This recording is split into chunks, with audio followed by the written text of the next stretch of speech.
Hi viewers, welcome to our channel. ప్రస్తుతం మనతో పాటు సీనియర్ జర్నలిస్ట్ దాము బాలా సార్ వారితో మాట్లాడదాం. నమస్కారం సార్. నమస్తే సార్, నితీష్ కుమార్ గారు బీహార్ సీఎం అండ్ చంద్రబాబు గారు వీళ్ళ సహకారంతోనే కేంద్రంలో ఎన్డీఏ కూటమి అధికారంలోకి వచ్చింది కదా. అయితే వీళ్ళు ప్రత్యేక హోదా ఇస్తారా, వీళ్ళు అడుగుతారా అని చెప్పేసి అప్పుడు చర్చలు అయితే జరిగాయి. ఇప్పుడు నితీష్ కుమార్ గారు ప్రత్యేక హోదా కోసం పట్టుబడుతున్నారు, ఆయన అడగబోతున్నారు అని చెప్పేసి వార్తలు వస్తున్నాయి.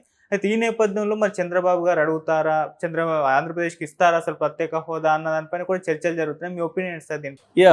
ఇప్పుడు అంటే చంద్రబాబుకు ఒక సమస్య వచ్చి పడింది. అదేంటంటే బీహార్ లో నితీష్ కుమార్ రన్ చేస్తున్న party Janata Dal, United Janata Dal. United Janata Dal జాతీయ కార్యవర్గం నిన్న ఒక తీర్మానం చేసింది. ఆ తీర్మానంలో ఏంటంటే బీహార్కు ప్రత్యేక హోదా కావాలని కేంద్ర ప్రభుత్వాన్ని మేము కోరుతున్నాం అని అఫీషియల్గా పార్టీ తీర్మానం చేసి కేంద్రానికి పంపింది. సో దాంతోపాటు వాళ్ళు 65% రిజర్వేషన్కి సంబంధించి రాజ్యాంగంలో 9th షెడ్యూల్లో కూడా పెట్టాలని కూడా ఒక డిమాండ్ చేశారు. అంటే బీహార్లో కూడా నితీష్ కుమార్ మీద కూడా ప్రెజర్ పెరుగుతుంది ప్రతిపక్షాల నుంచి. ముఖ్యంగా మనం చూసాము, ఇతను జన సురక్ష ఆయన ప్రశాంత్ కిషోర్ నాయకుడు, ఆయన మొన్న డిమాండ్ చేశారు, నితీష్ కుమార్ మోడీని ఏమీ అడగట్లేదు, ఒకటే ఒకటి అడుగుతున్నాడు. అదేంటంటే 2025లో బీహార్లో ఎన్నికల్లో వస్తున్నాయి, సో అప్పుడు నేనే సీఎం కావాలి, నన్నే సీఎం చేయండి అని అడుగుతున్నాడు తప్ప బీహార్కి రావాల్సిన ప్రత్యేక హోదా అడగట్లేదు, ఇక్కడ రైతులకు సంబంధించి చెరుకు ఫ్యాక్టరీలు అడగట్లేదు, మన పిల్లలకు సంబంధించి ఉద్యోగాలు అడగట్లేదు అని ప్రశాంత్ కిషోర్ విమర్శించాడు. సో ఈ ప్రెజర్ అక్కడ ఉంది. అందుకని ఇప్పుడు ఆ ప్రెజర్ని తట్టుకోవాలంటే 2025లో ఎన్నికలు ఉన్నాయి కాబట్టి, అంటే ఇంకో 1 year ఉంది అంతే. సో ఈ ఎన్నికల లోపల ప్రత్యేక హోదా సాధించగలిగితే తనకి రాష్ట్రంలో తిరుగుండదు. సో అది అతని ముందున్న కర్తవ్యం. చంద్రబాబుకి ప్రెజర్ లేదు. 5 ఏళ్ల పాటు చంద్రబాబు బిందాస్గా ఉండొచ్చు. ఎందుకంటే ఇప్పటికిప్పుడు ఇటు వైసీపీ కూడా కోలుకొని ఫైట్ చేసే పరిస్థితి లేదు. ఆల్రెడీ జగన్ 6 నెలలు చూద్దామని చెప్పేసి సైలెంట్గా ఉండిపోయినాడు. సో ఇప్పటికిప్పుడు ప్రెజర్ లేదు. ఒకవేళ చంద్రబాబు వాళ్ళ జోలికెళ్ళి జగన్ ఏమన్నా అరెస్ట్ చేస్తే తప్ప అదర్వైజ్ చంద్రబాబుకి ఇప్పటికిప్పుడు ఏ రకమైన ప్రెజరు కనిపించలేదు ప్రజల నుంచి. కానీ ప్రతిపక్షం అంటే ఇంకా వైసీపీనే. కాంగ్రెస్ షర్మిల పెద్దగా ఏం మాట్లాడేది లేదు. మాట్లాడినా కూడా వీళ్ళ మీడియా ఫోకస్ చేయదు.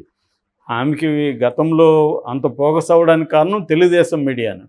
తెలుగుదేశం మీడియా సైలెంట్గా ఉంటే ఎట్లాగో వైసీపీ మీడియా ఆమెను ఫోకస్ చేయదు. కాబట్టి ఆమె ఏం మాట్లాడినా పెద్దగా ప్రజల్లోకి వెళ్ళదు షర్మిల మాట్లాడితే. కాబట్టి ఇంకెవరున్నారు చంద్రబాబుకి వ్యతిరేకంగా? ఎవరు లేరు. అందుకని చంద్రబాబుకి ప్రెజర్ లేదు, నితీష్కి ప్రెజర్ ఉంది. కాబట్టి ఇప్పుడు నితీష్ అక్కడ అడగాల్సిన పరిస్థితి కాబట్టి ఆయన అడిగాడు.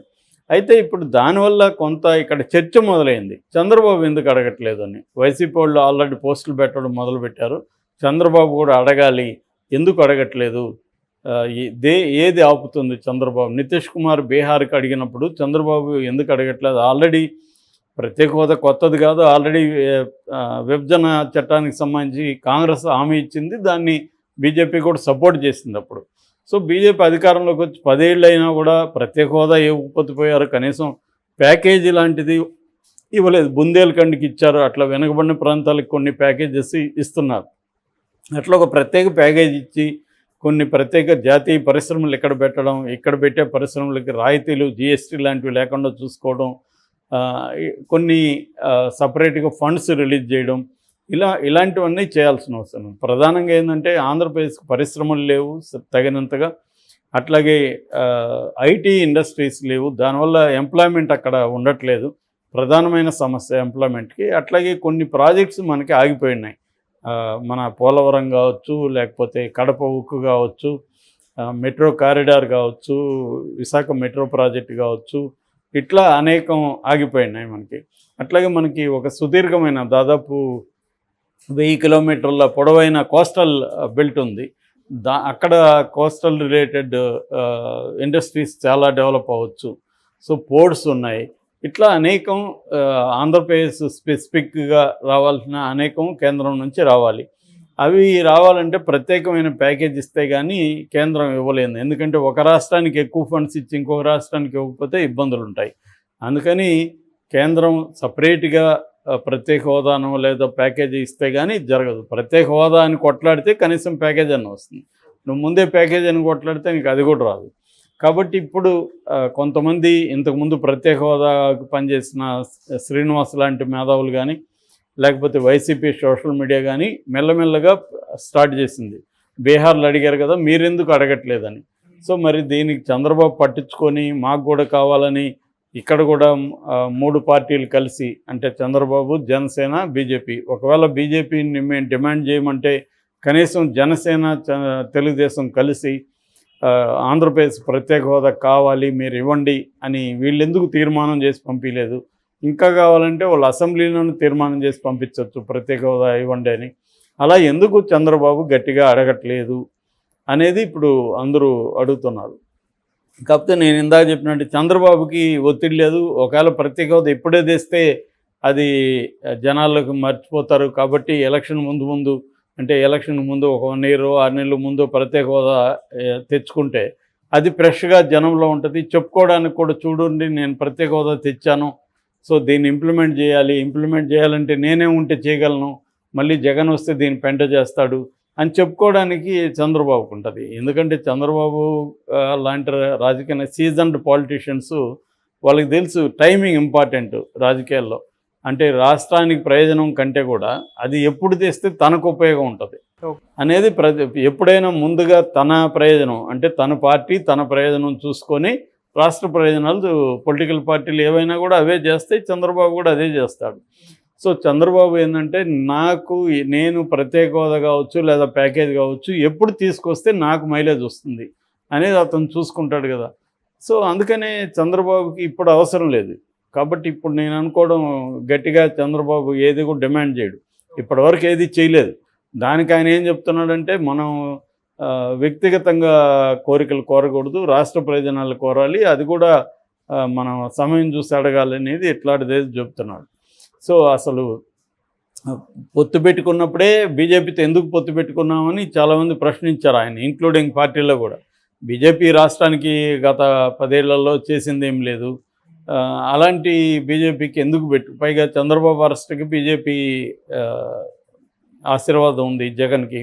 ఇలాంటప్పుడు బీజేపీతో ఎందుకు పొత్తు అన్నారు. కానీ చంద్రబాబు ఆలోచించింది ఏంటంటే పోల్ మేనేజ్మెంట్లో బీజేపీ సపోర్ట్ లేకపోతే చేయలేమనుకున్నాడు, అది అయింది. రెండవది తను రేపొద్దున జగన్ మళ్ళీ అధికారంలోకి వస్తే తను జైలుకి పోకుండా ఉండాలంటే కూడా బీజేపీ సపోర్ట్ కావాలనుకున్నాడు. ఈ 2 పనిచేశాయి. సో కానీ రాష్ట్ర ప్రయోజనాల కోసం చంద్రబాబు తన ప్రయోజనాల కోసం చంద్రబాబు రాష్ట్ర ప్రయోజనాలను తాకట్టు పెడుతున్నాడా అన్న క్వశ్చన్ అయితే వస్తుంది. కాకపోతే ఆయనకి ఈ క్వశ్చన్ రావడం వల్ల ఇప్పటికిప్పుడు ఇబ్బంది అయితే లేదు. దీన్ని పెద్ద ఎత్తున మళ్ళీ వీళ్ళు ఉద్యమంగా మార్చితే అప్పుడు ఇబ్బంది అవుతుంది. నెక్స్ట్ రాబోయే లోకల్ ఎన్నికల్లో కొంత ఇబ్బంది జరగచ్చు. ఎప్పుడు వైసీపీ చాలా స్ట్రాంగ్గా మళ్ళీ ప్రత్యేక హోదా ఉద్యమాన్ని తీసుకురావాలి. అది తీసుకొచ్చే పరిస్థితిలో వైసీపీ ఉందా అనేది పెద్ద క్వశ్చన్ మార్కు. వైసీపీ లేనప్పుడు, చంద్రబాబు మీద ప్రెజర్ లేనప్పుడు చంద్రబాబు ఎందుకు అడుగుతాడు? ఇప్పుడు చంద్రబాబు అడగడు. నితీష్ కుమార్ ఎందుకు అడిగాడంటే ఆయనకి నెక్స్ట్ ఇయర్ ఎలక్షన్లు ఉన్నాయి కాబట్టి ఆయనకు అవసరం, ఈయనకి ఇప్పుడు అవసరం లేదు. ఈయన ఎప్పుడు అడుగుతా అంటే ఇంక 2-3 ఏళ్ళు అయినాక అప్పుడు అడుగుతాడు గట్టిగా. ఒకవేళ ఇప్పుడు అడిగినా నామకే వస్తే అడుగుతారేమో తప్ప ప్రెజర్ అయితే చేయరు. సో రాష్ట్రానికి ప్రయోజనాలు అనేవి మెల్లమెల్లగా తీసుకొద్దాం అనేది చంద్రబాబు ప్లాన్. జనంలో ఫ్రెష్గా ఉండి అది కూడా సగం ఉండాలి. అందుకనే లాస్ట్ కూడా అమరావతిని ఎందుకు కంప్లీట్ చేయలేదు? అమరావతిని సగం చేసి కొద్దిగా చేసి మళ్ళీ నాకు అధికారం ఇస్తే నేను చేస్తాను అని జనంలోకి వెళ్దాం అనుకున్నాడు ఆయన. సో అందువల్ల అమరావతిని ఫినిష్ చేయాలి. ఇప్పుడు కూడా నేను అనుకోవడం అమరావతిని కంప్లీట్గా ఫినిష్ చేయరు, కొంతవరకు డెవలప్ చేసి మళ్ళీ చేయాలంటే నేను కావాలి అనేది జనంలోకి వెళ్ళడం కోసమే చంద్రబాబు చేస్తాడు. ఏదైనా పొలిటికల్గా తనకు తన పార్టీకి ఉపయోగపడే విధంగానే డిజైన్ చేస్తారు ఎవరైనా, ఎనీ పొలిటికల్ పార్టీ. ఇంకా చంద్రబాబు అందులో ఆరితేరిపోయిన వాడు.